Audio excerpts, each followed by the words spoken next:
I cannot wait to show you how to do this. It's so delicious. Well, hi guys, welcome back to Linda's Pantry. Today I am steam juicing, and canning rhubarb juice. I absolutely adore rhubarb in any shape or form I can get it, and I haven't had any juice since last year, so it goes fast, even though it's concentrated. So this time I'm not going to sweeten it at all. I'll sweeten it when I open it. Rhubarb lemonade is delicious. All those things, and we can make those when we open the jar and make the rhubarb juice go a little bit further, but it's very good for you. You can look up all the nutritional facts about rhubarb juice or rhubarb in itself. And so it's very tart, so you are going to have to add sugar or like a monk fruit sweetener or stevia or something like that if you want to drink it as a juice. So that's what I'm going to do. I wanted to point out a couple things. So I have two different varieties of rhubarb. I have the green variety that has a little pink blush at the bottom. And then I have the red variety that is a shorter, stockier stem. And when you pick your rhubarb, you want to try to leave this cup intact, which means you're pulling it away from the main rootstock and giving it a little bit of a twist until it releases. That way it doesn't damage the plant. If you break it, and it happens, I mean, I had a couple of them break, and you're like, ah, but I was able to get the whole thing. If you break it, you want to try to get that away from the plant because it'll rot and cause problems with your plant. And so trying to keep it healthy so it'll regrow some new stuff for you. And we've still got, I'm sure, at least 2 or 3 more small pickings, not huge, but absolutely delicious. So we're using both kinds. Doesn't make a difference. It's still going to come out a pretty color, even if you just use the green variety. The other thing I want to point out is when you pick that rhubarb, make sure you leave a portion of that leaf. We're not going to eat this, but we want to leave a portion of that leaf up here intact, because what happens if you don't is the stalk starts drying out. This way you can actually stick it in water and it'll continue to grow and it'll stay fresh for you for days. So up to a week and a half in the refrigerator, in a submerged down in some water, the cup end of it in water. If you do cut off both ends, like this one broke off, look what happens. It literally peels itself. It's it's needing moisture, all those things, so it actually peels. And it would do this from both ends.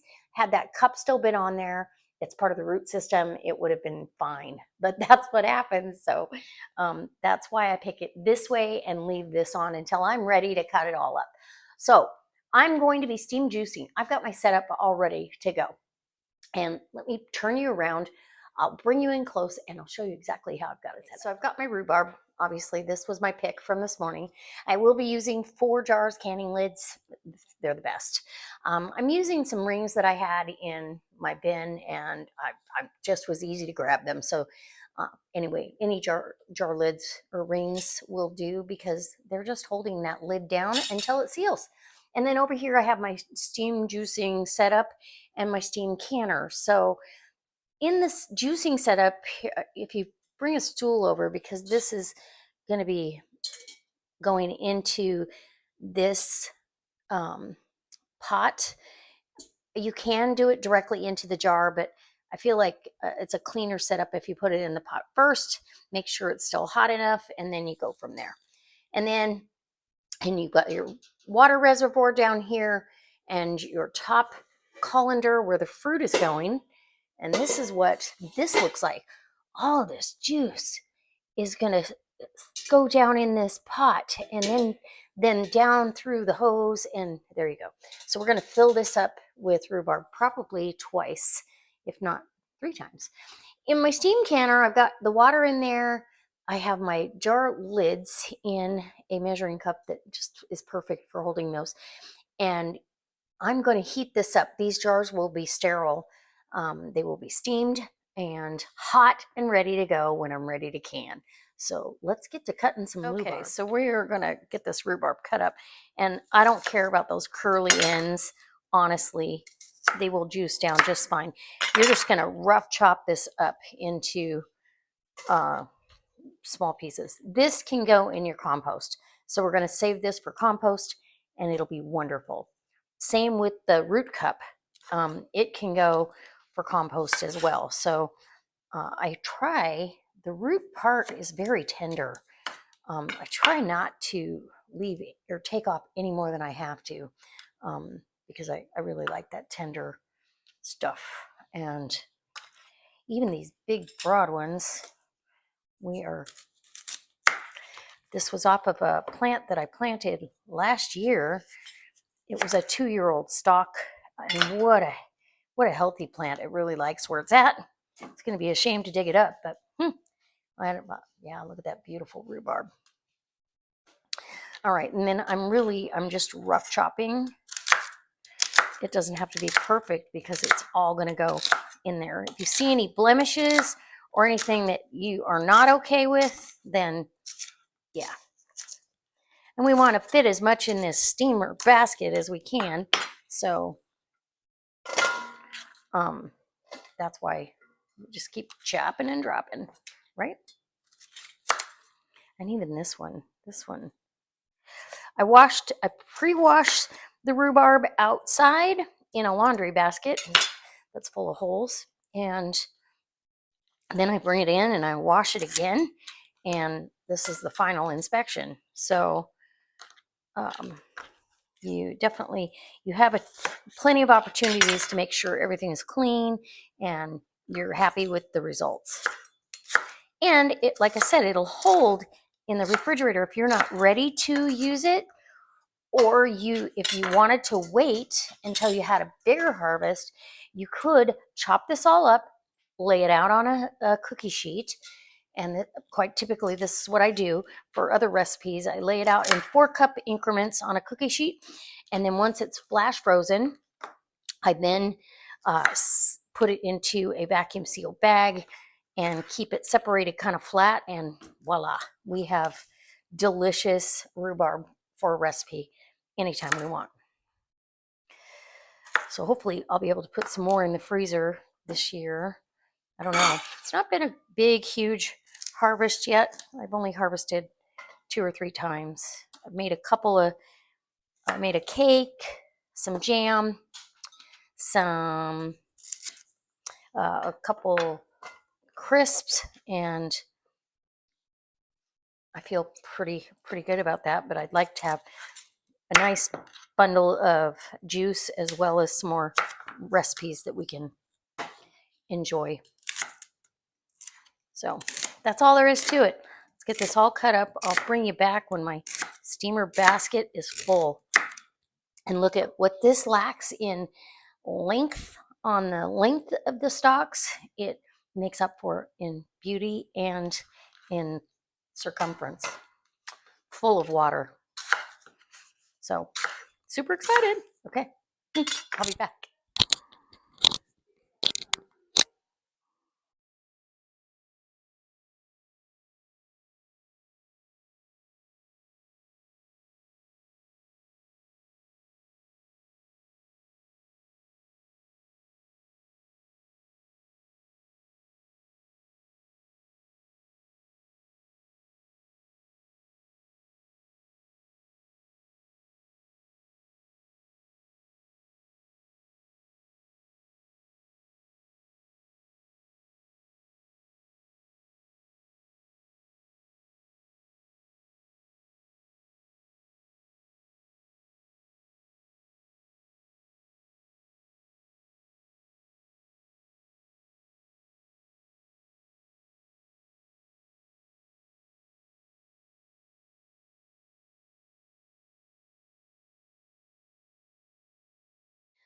Okay, so I've got as much as all that rhubarb looked like it was going to fill this twice.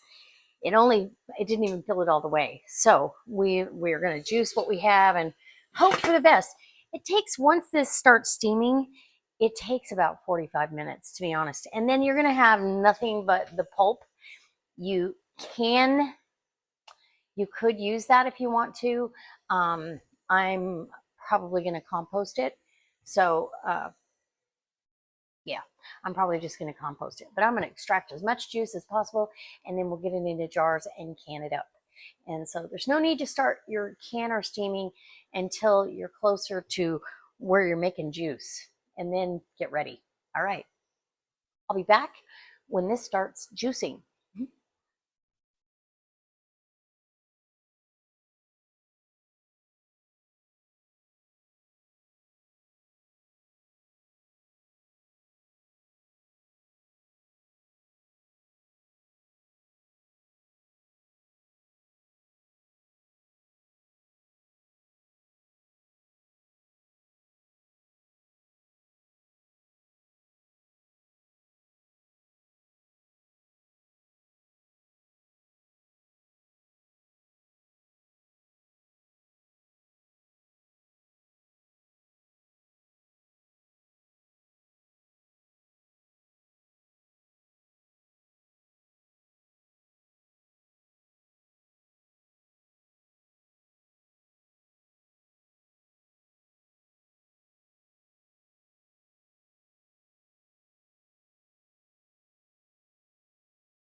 Okay, so this is the next day, but I heated up the juice back up. It just time got away from me yesterday, and and the jars are hot. Everything's hot. We got the lids are hot, and look at that beautiful juice. It's absolutely gorgeous, and we'll be able to use that. This is a concentrate, and you can actually see the viscosity difference between, like, say, water or you want it half an inch of headspace there. And this is going to water bath can or steam can for uh, literally 10 minutes and then a 5-minute cool down. Although I do give mine a little bit longer than 5 minutes. Super hot, be careful. And get yourself a 4 jars flat, lid flat. Get on there.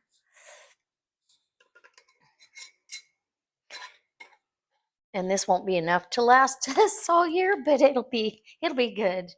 I'm excited. Look how gorgeous. It's beautiful. Okay, in the canner to wait for the rest of the jars. My steam canner is hot, so it's a good rotation. And we'll see how many we get. So let me know in the comment section what you're doing with rhubarb this year, if you've done anything, and if you have plans to grow rhubarb in the future. I showed you in my garden update, I've got rhubarb that I started from seed, and a couple years from now, we're going to have a plethora of rhubarb available for us. Okay, wipe that rim. And you don't have to debubble because it's liquid. It's going to debubble on its own.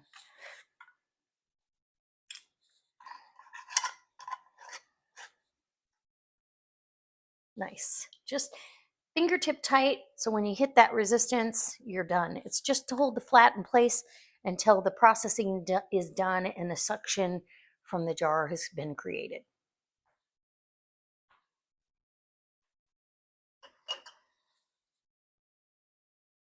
Steam canning is super easy. You're using less water. You don't need as much to get the process going. It's a pretty wonderful thing. So if you figure for each one of these jars, it's going to equate a quart of juice in the end, because it's, concentrated. Okay, and get a flat on, and we'll get the rest of this going. I think I'll have to save some rhubarb for rhubarb orange marmalade, because that, I think we opened the last jar. It's so delicious. And what a great gift around the holidays to have that available. Okay, and here's a rotation.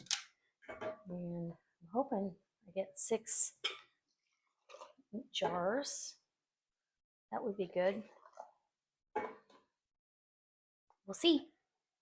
All right. And then my next question is, have you ever made rhubarb juice? I'll be back when I've got this. Okay, so 6 pints is our end result. Your steam canner has a vent hole here. You want to face that away from your cabinets. And when this comes up to the green zone from my altitude, I will start the timing, and it's 10 minutes. And just like that, you've got juice to put on the shelf. So super excited. It's like having 6 quarts of juice available, and you can do all kinds of things. You can make lemonade with that. That's one of my favorites. You can, and I've always got lemons available, so you can do a rhubarb mint lemonade. You could do cocktail slushies, all kinds of fun things. All right, you could even make, if you wanted to, you could make jelly out of that if you really needed to. But we'll probably be drinking it. Okay, we'll be back when this is done, and I'm taking it out of the can. Okay, guys, so it's done, and a couple of the lids have already popped and sealed. And look how beautiful. It's just gorgeous. I cannot wait. There was about a half of a jar, half a pint that went into the refrigerator. So I'll get to enjoy that. And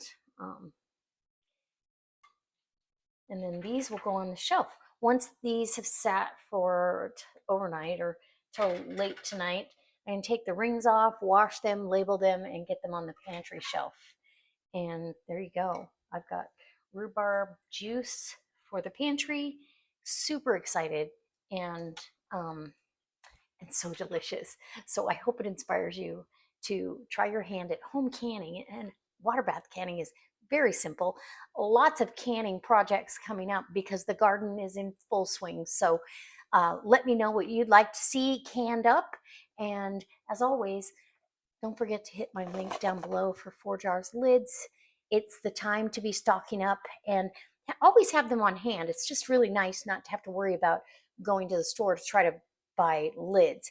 These are competitively priced, and with my Linda's Pantry, all one word, in the coupon code, you will get 10% off your entire order. Plus you can get free shipping pretty easily. This size jar, it holds 100 lids, so you can easily store hundreds of lids for your canning projects coming up. All right. I can't wait to see you next time for another delicious recipe. What? Maybe we'll do a recipe using that rhubarb juice. All right. Bye. So I hope if you like this kind of content, you'll give me a big thumbs up for rhubarb juice.